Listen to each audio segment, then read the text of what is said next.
Traditional authority is collapsing. The titles, the status, the old markers of credibility, they don't hold the same weight anymore. And something strange is happening in their place. People with zero formal credentials are shaping culture, while people with all of the accolades can barely hold attention. So what changed? Why is trust flowing in new directions? And how do you lead when the old rules no longer apply?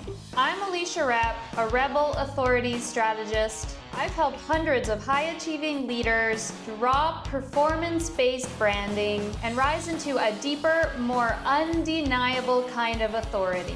In this video, you'll discover the 4 forms of rebel authority that are replacing old power structures, and how to build an unshakable presence without waiting to be chosen. We're watching something weird happen to leadership. The people with titles aren't always the ones with influence anymore. And the people with the most trust these days often don't have the resume to back it up. So, why is this happening? For a long time, authority was assigned. If you had the right degree, the right title, the right access, you were the one that was listened to. But the signals we used to trust are breaking down. People don't follow just because you're in charge anymore. They follow because they feel something different. And that shift, it's creating an entirely new playbook. Let's take these 2 examples. Elizabeth Holmes, founder of Theranos. She had all of the old school authority signals. Stanford dropout, media coverage, stage presence. But when the truth unraveled, so did her influence. Let's compare that to Brené Brown, a researcher, quiet, grounded. Her commitment to honesty, even when it was messy, this is what built something real. 2 completely different strategies. One collapsed and one compounded. This is where something that I call rebel authority comes in. It's not about being the loudest or even the most credentialed. It's about leading from conviction.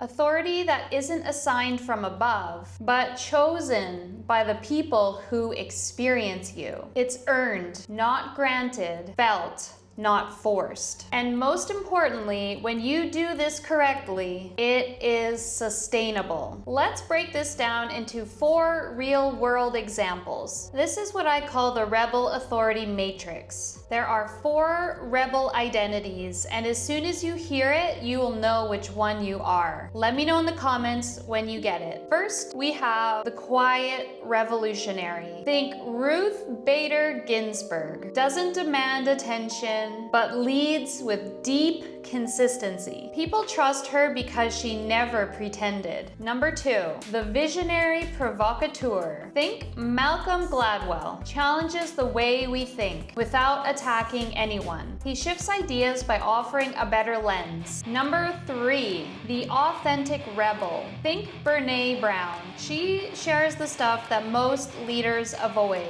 And by doing that, this creates real connection. Number 4, the revolutionary leader. Steve Jobs doesn't just disagree with how things are, he reinvents the system from the ground up, redefining. None of these are louder, they're clearer. These aren't personality types, they are leadership frequencies. And once you align with the one that's already inside of you, you stop competing and you start commanding your space.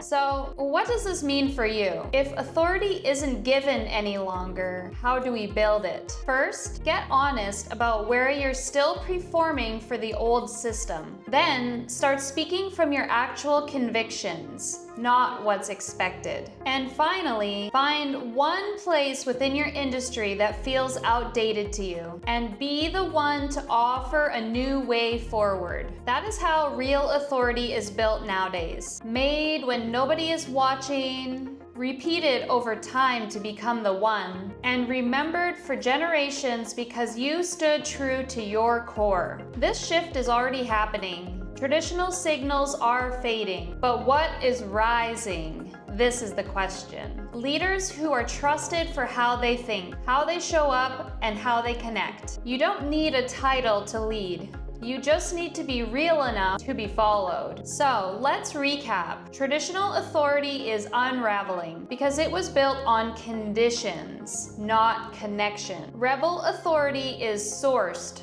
not assigned. And the path to it starts by disrupting the scripts that you were handed. If you're done trying to be impressive and you're ready to be undeniable, the Rebel Authority method will show you how to build real authority from the inside out. While the world still hands out titles like trophies, rebels are building thrones that they don't need to defend. What would shift if you stopped performing for recognition and started leading like you already have it?